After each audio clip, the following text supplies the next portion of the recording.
Hola mis queridos amigos, qué alegría poder encontrarnos nuevamente en esta sexta temporada del programa Cristonautas. Bueno, y como ustedes saben, en esta temporada nos está acompañando un querido amigo y una persona muy estudiada de la Biblia, el padre Dempsey Rosales Acosta. Padre Dempsey, gracias por estar con nosotros, gracias por tu tiempo. No, muy contento de estar aquí, Ricardo, con todos nuestros amigos, con los cristonautas y todos aquellos que nos están viendo en todas partes. No, muy contento. Cristonautas, navegamos en Cristo. Sí, Eso es lo que nosotros queremos hacer, navegar en Cristo, y navegar significa navegar en su palabra, porque la palabra es Cristo también, ¿o no? Según el Evangelio de Juan, la palabra se hizo carne, que es Jesús. Por eso queremos navegar, y estos programas van a ser más que nada para dialogar sobre algunos temas que mucha gente tiene interés, y nada mejor que usted nos ha iluminado en los programas anteriores y esperamos que en este también. Okay. En el Antiguo Testamento, Padre, hay como una especie de repetición que decían los antiguos, y decían: mi padre era un arameo errante. Se referían, creo que a Abraham. Sí, a los patriarcas. Sí, a los patriarcas. Sí, con gran problema. Abraham, o sea, errante quiere decir que no tiene patria. Exacto. Está caminando, va de un lugar a otro. Y ese es, en el libro de Deuteronomio aparece de manera especial. Creo que en el capítulo 26, de todas maneras ustedes controlen en sus casas, 26, versículo 5 aproximadamente. Mi padre era un arameo errante y descendió a Egipto con pocos hombres, y allí creció como gran nación, y después el Señor lo liberó e hizo este gran pueblo. Es como un pequeño credo en donde hace una síntesis de la historia de la salvación de Israel. Y la cosa interesante es que Israel es un pueblo, hasta cuando encuentran la tierra prometida, es un pueblo de inmigrantes, es un pueblo que va de un lugar a otro, es un pueblo errante. Y precisamente por eso mi padre era un arameo errante, no tenían tierra. Pero en el pueblo de Israel, ellos se consolidan mucho como pueblo, aun cuando vayan como nómades de un lado al otro. Sin embargo, hay muchas personas que se les acercan. Sí. Y aparecen algunas leyes de cómo tratar a estas personas. Absolutamente. El pueblo de Israel es un caso muy particular. En primer lugar, crecen como pueblo ya en la esclavitud. Es decir, comienzan a ser una nación, aumentar en número, precisamente siendo extranjeros, siendo inmigrantes en Egipto. Salen de Egipto, no tienen tierra, pero siguen siendo una nación. Por eso es muy importante que esta conexión de nación en ese periodo de vivir errante de un lugar a otro, viene del lazo de la raza, de la familia, de la sangre, pero también de Dios. Dios es quien los escoge como pueblo. Dios los guía como pueblo. Dios los educa como pueblo. Entonces el punto de conexión es el Dios de Israel. Por eso es un Dios que los separa, que los trata de poner de manera distinta. Y precisamente parte de esa alianza, el corazón de esa alianza de amor entre Yahvé y su pueblo estas son las leyes que yo te doy. Por ejemplo, por supuesto, en el Antiguo Testamento, Primer Testamento, se dicen leyes, la ley. Y nosotros pensamos inmediatamente en este conjunto de leyes, pero se los voy a proponer de otra manera, que es lo mismo, pero voy a utilizar otra forma. En vez de usar ley, la voluntad de Dios. Nosotros hoy en día decimos, tenemos que discernir para ver cuál es la voluntad de Dios para mí. ¿Qué cosa quiere Dios de mí? Tengo que discernir, y pasamos horas de silencio pensando, meditando, discerniendo cuál es la voluntad de Dios. Si yo estuviera en el segundo milenio antes de Cristo y fuera parte de esta relación especial de Yahvé con su pueblo, y Yahvé nos da la ley, la voluntad de Dios es esa. La ley está allí escrito en blanco y negro, explícito, directamente. Esto es lo que yo quiero. Y comienza uno por uno, que ames a tu Dios con todo tu corazón, que no hagas ídolos, que santifiques las fiestas, etcétera, etcétera. Y parte de esas leyes, la voluntad de Dios es que debo tratar al inmigrante, al extranjero en el medio de nosotros, con dignidad, que lo debo respetar, que lo debo ayudar.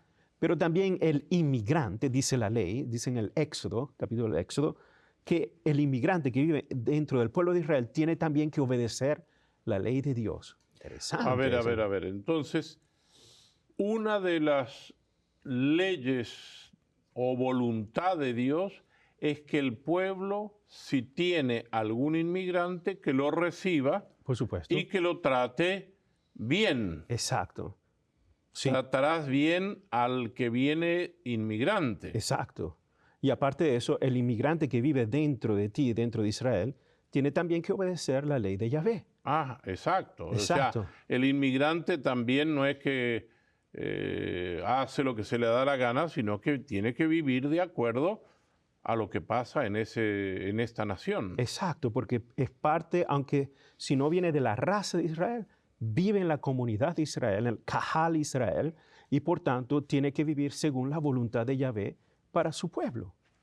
De eso no hay. De hecho, tomé notas de esto y me disculpan, pero si quieren ustedes ver Éxodo 12:49, dice en esta traducción en castellano, la misma ley se aplica tanto al nativo como al extranjero que reside entre vosotros. Disculpe que tomé varias notas. No, es que esto es lo que nos ayuda. Sí. En el libro del Éxodo ya Éxodo, lo dice sí, eso. 12:49. Hay que tratar bien al inmigrante. Por ejemplo, hay otro texto que para mí me gusta mucho y por eso lo anoté y no quiero parafrasearlo, quiero leerlo. Levíticos, que es parte de la Torá, ¿okay? Importante.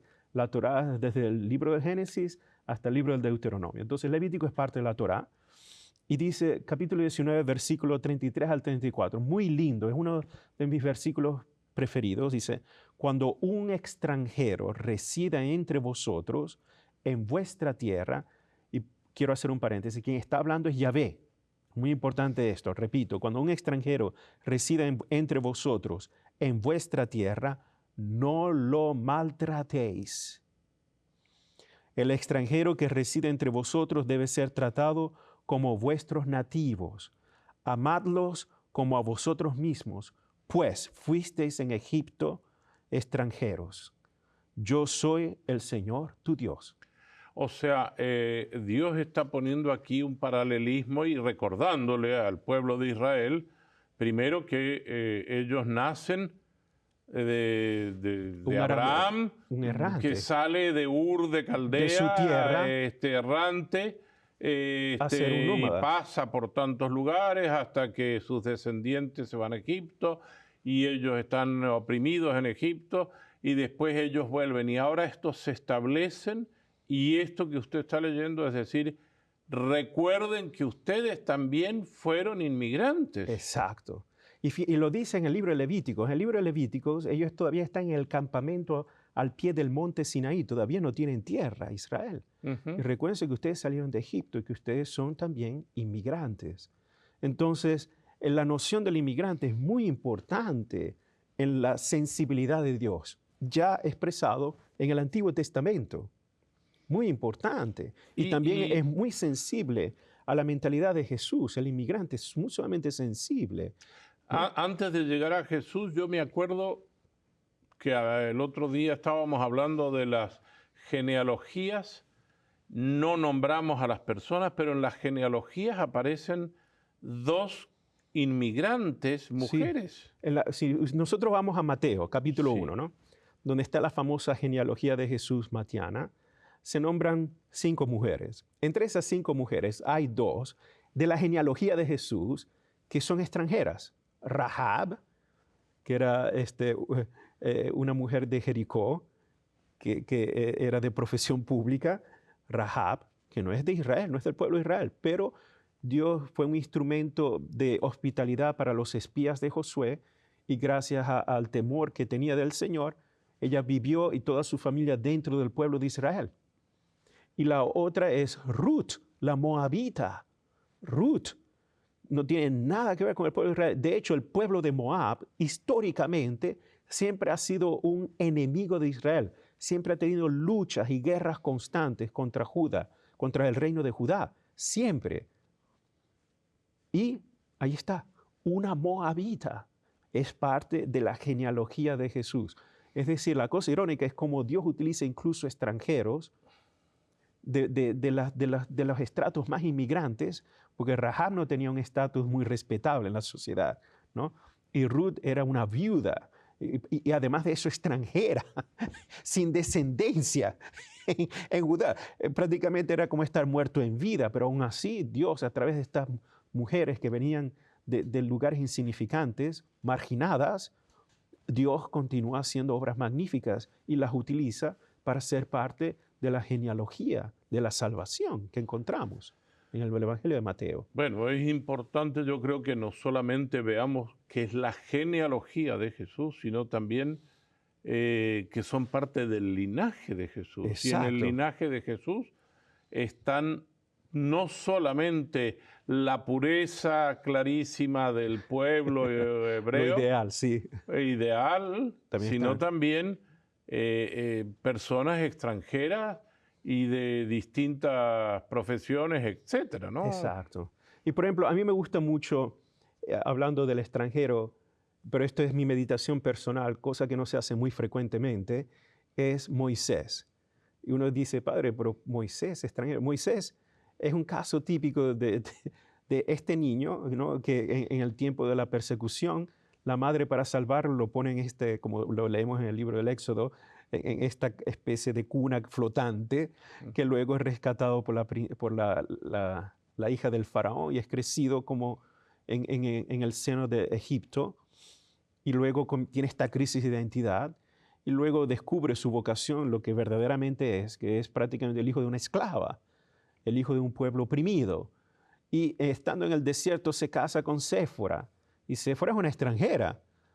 Y luego comienza a realizar su vocación, es decir, ser el profeta, hablar, ser la voz de Yahvé en el medio de su pueblo y actuar como instrumento de Yahvé.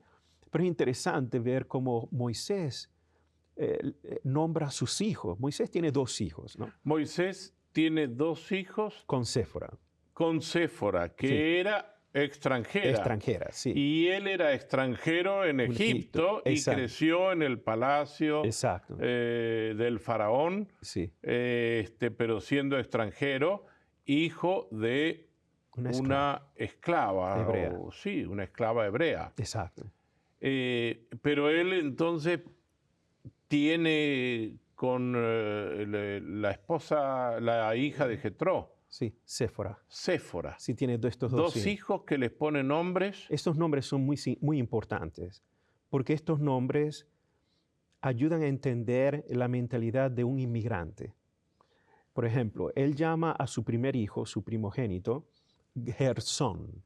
Gersón. Gersón. En hebreo sería Gershón, pero en castellano traducimos Gersón. Gersón, y él dice, es porque le puse mi primer hijo Gersón porque fui extranjero en una tierra extranjera, una tierra extraña. Gersón, es muy interesante esa palabra. En hebreo, Gershón viene de 2 palabras. Ger, en hebreo, la palabra ger significa extranjero o residente temporal. Literalmente eso es lo que significa ger, extranjero o residente temporal. Shom o sham es un adverbio que significa allí. Allí. Allí está el residente temporal. Exacto. Literalmente eso es lo que significa. Qué bueno. Shom, extranjero allí. Literalmente eso es lo que significa. Pero yo en mis meditaciones, en mis análisis del texto, me pongo siempre a pensar, ¿por qué Moisés le pone Gershón a su hijo? ¿Por qué no le pone otro nombre? Es porque literalmente eso es como él se siente. Su hijo, su primogénito, una de las personas que más ama en su vida, le coloca como nombre precisamente su propia identidad, lo que él es. Soy un extranjero allí. Y ahora cada vez que ve a su hijo y al pronunciar el nombre de su hijo, es como un recordatorio de lo que yo soy. Y no lo niega, lo asume. Pero es fantástico esto, ¿ah? Pero se vuelve todavía incluso más intenso, es con el segundo hijo. Con el segundo hijo lo llama Eliezer. Eliezer. Eliezer. Y dice, y cuando lean el texto, creo que es Éxodo capítulo 18, versículo 2 en adelante, o por allí porque voy de memoria, ustedes me controlan en sus casas. Y después le escriban a Ricardo, no, padre, era en este otro. Ok, muy bien. Gershón, el primero. El segundo, Eliezer. Y dice, le puse mi segundo hijo, Eliezer, porque el Señor fue mi ayuda contra la espada del faraón. Dice así.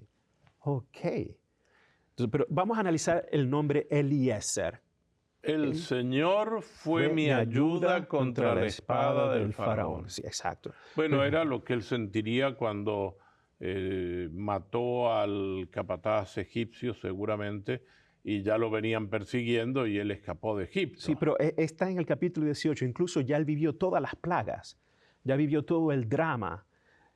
Es interesante, ¿no? Pero sí, incluye todas estas aventuras que tenía que vivir precisamente con el poder institucional, que es el faraón, el poder de una nación extranjera. ¿Y yo quién soy? Un inmigrante, hijo de esclavos, un marginado. Hasta cierto punto Moisés está hablando la palabra del Yahvé, se vuelve instrumento de Yahvé por un pueblo que tiene que ser liberado. Y precisamente le pone Eliezer, y la palabra Eliezer es muy significativa porque es igual, son dos palabras combinadas en hebreo. Dos palabras combinadas en hebreo. Por ejemplo, la primera es Eli. Eli significa mi Dios. El, en hebreo, él significa Dios. Eli, mi Dios. Y la palabra Ezer. Ezer, en hebreo, significa ayuda. Ayuda o ayudante. Mi Dios me ayuda. Mi Dios me ayuda, o mi Dios es ayudante, o mi Dios es auxilio. Ezer también significa auxilio. Entonces, mi Dios es auxilio. Entonces, interesante.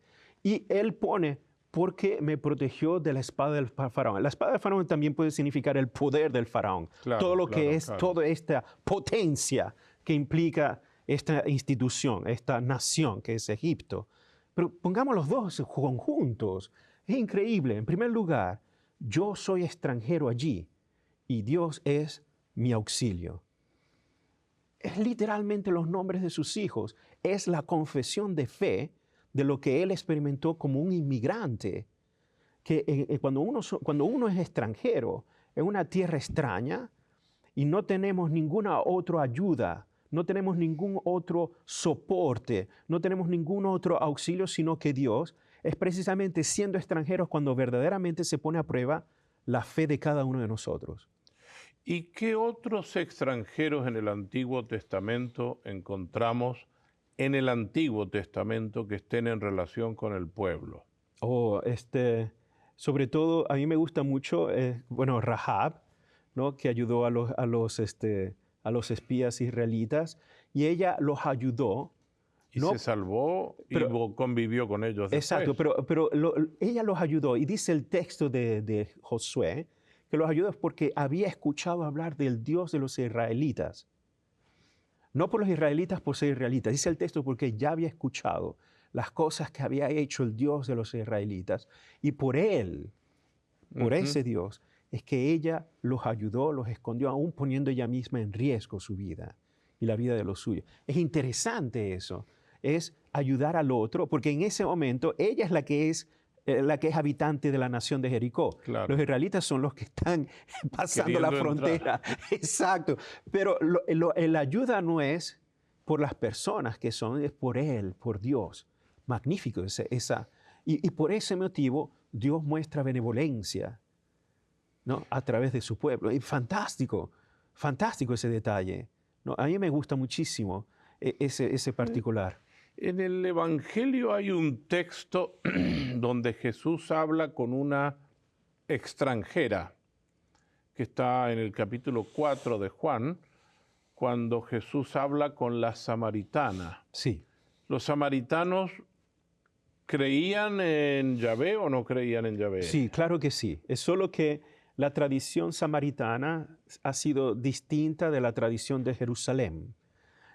Tenemos que irnos atrás, al primer milenio antes de Cristo. Vamos al siglo VIII antes de Cristo. Se destruye el reino del norte. Sí. Okay, los asirios, el imperio asirio viene y destruye el reino del norte. Cuando destruye el reino del norte se llevan deportados pero queda todavía allí una cierta población del reino del norte, y los asirios ponen también su propia gente allí, y comienza entonces a nacer una especie de mestizaje, Ujú. una mezcla de sangres, de naciones, de culturas, y los samaritanos vienen de esa mezcla extraña. Algunos de ellos preservan la tradición, pero crean su propio Pentateuco, tienen un Pentateuco distinto, es decir, una Torá distinta a la de que se desarrolla en Jerusalén. Y luego Jerusalén se destruye, los babilonios vienen, destruyen Jerusalén, van a la deportación, al exilio. Cuando el exilio termina, el resto de Judá quieren regresar a Jerusalén, comienzan a reconstruir Jerusalén. Cuando se estaba reconstruyendo Jerusalén, y esto está descrito en el libro de Esdras y Nehemías, ¿no? Los samaritanos, que ya tenían tiempo allí en esa zona, no querían que reconstruyeran Jerusalén, no querían que reconstruyeran el segundo templo. Entonces comenzaban las guerras entre ellos, los conflictos. Y podríamos decir entonces que los samaritanos eran como extranjeros para el pueblo de Israel. De hecho, los jerosolimitanos decían que los samaritanos no eran los hijos de Israel, no tenían la sangre de Israel y los rechazaban. Y los samaritanos igual rechazaban a la gente de Judá. Y esto por siglos antes de Cristo. Y los samaritanos cuando la gente de Jerusalén construyó el segundo templo, los samaritanos venían de noche, y esto lo dice Flavio Josefo, y dejaban huesos humanos o de animales en el templo para desconsagrar el templo. Y luego venía la gente de Judá y en la noche se iba a Samaria y comenzaba a quemar casas. Y así estaban por siglos antes de Jesús. Sin embargo, Jesús habla con la samaritana. Exacto. Porque Jesús no le tiene miedo a los extranjeros o a aquellos que son rechazados por motivos de raza o por motivos históricos o por motivos de sangre, ¿no? ¿Jesús no rechaza a nadie o rechaza a alguien? Al demonio seguramente. Bueno, no, pero hablando de nosotros los seres humanos. No. Jesús, de hecho, una de las cosas lindas de Jesús es que hay varios caminos. Era común históricamente, cuando uno iba desde Jerusalén al norte, en Galilea, en el tiempo de Jesús, utilizar otros caminos para evitar pasar por el territorio de los samaritanos. En cambio, Jesús no tenía miedo en pasar por el territorio de los samaritanos, de hablar con una mujer samaritana. O incluso Jesús, por ejemplo, en el Evangelio de Marcos, se dice, y también en Mateo, que Jesús va a esta zona de la Filistea, que no son judíos, y se encuentra con esta mujer Ciro-Efraimita, extranjera. Y Jesús dice palabras fuertes, deja que estas coronas... No dejes que los perros coman la comida de los hijos. Exacto, suena durísimo, ¿verdad? Y la mujer Ciro-Efraimita dice, Ciro-Fenicia, perdón, dice, no. También nosotros, los perros, tienen derecho a comer, ¿no? Las migajas. Y Jesús hace el milagro. Jesús es una persona que de una u otra manera rompe las barreras de las construcciones sociales. Padre, me gustaría culminar esta parte con una parábola de Jesús, donde Jesús pone como ejemplo a un extranjero que es samaritano. Sí. A esa historia que todos conocemos del hombre que iba solo en un camino, vinieron unos malhechores, le robaron todo, pero lo dejaron medio muerto y desnudo, tirado a la orilla del camino. Exacto. Y que pasó un sacerdote, lo vio y siguió de largo, pasó un levita, lo vio y siguió de largo, pero pasó un samaritano, y yo los invito a que cuenten en sus Biblias cuántos verbos usa el samaritano. Lo vio, sintió compasión, se acercó, curó sus heridas, lo vendó con aceite y vino, lo cargó en su propia cabalgadura. Sí, es muy lindo. ¿Y por qué un samaritano va a ser el ejemplo si es un extranjero? Sí, esa es la mentalidad de Jesús. A Jesús le gusta le gusta hablar con claridad, con fuerza y es muy directo. Y también la audiencia que lo está escuchando, hay muchos fariseos que deben estar sintiéndose que el corazón se les sale del pecho, ¿no? Cuando escuchan a Jesús poner estos ejemplos tan radicales. Sí, es un samaritano, el que es denigrado, marginado por esta sociedad de Jerusalén. Ahora Jesús lo coloca como el modelo del amor de Dios, como el modelo de aquel que siente por el prójimo. Pero generalmente nos enfocamos en el samaritano. Yo les voy a hacer una nueva propuesta. en vez de enfocarnos, no debemos marginalizar el ejemplo del samaritano, pero es de la víctima. La víctima no sabemos quién es, no tiene nombre. La víctima no sabemos de qué raza es, no sabemos nada. La víctima es simple y llanamente un hombre medio muerto, una víctima. Y ante una víctima, independientemente de la raza, color, sangre o cualquier condición social, es siempre una víctima. Y ante esa víctima, Dios no puede ser indiferente. Y en este caso, el samaritano, una persona marginada por la sociedad de Jerusalén, muy bien, Dios lo coloca como el ejemplo del que es proactivo ante el sufrimiento de aquel que es anónimo. Y es allí un punto importante también. Padre, para culminar, porque nos queda un minuto, Okay. ¿Cómo podríamos nosotros poner en el contexto actual, donde hay una crisis por las migraciones humanas, que son muchas, cómo podríamos, en una palabra, que usted nos ayude a clarificar cómo deberíamos actuar nosotros frente a esta gran crisis humanitaria que son las migraciones humanas? Yo utilizaría una idea que me inspiro en las escrituras de San Vicente de Paúl, que es ejercitar una caridad disciplinada. Caridad disciplinada. Es decir, veo una persona en necesidad, claro, hay que ayudar, no puedo ser indiferente, pero también tenemos que tener disciplina en aplicar esa caridad. También, porque no podemos votarnos todos con uno y cuando tenemos tantos, ¿no? Claro. Y buscar también un equilibrio de discernimiento, quién de verdad lo necesita, y tratar lo mejor posible de utilizar de manera caritativa y disciplinada lo que tenemos. Porque sí, nos gustaría resolver todos los problemas del mundo, pero al fin y al cabo somos limitados, ¿no? Pero como comunidad podemos tener más fuerza. Claro que sí. Muy bien, Padre Dempsey, el tiempo se nos ha ido. Muchas gracias por su sabiduría, por abrirnos este tema tan importante del extranjero en la Biblia. Y a ustedes, queridos amigos, les recuerdo lo que acaba de decir el Padre: tengamos una caridad disciplinada, especialmente con el extranjero. No se pierdan el próximo programa, que seguiremos dialogando con el Padre Dempsey. Muchas gracias.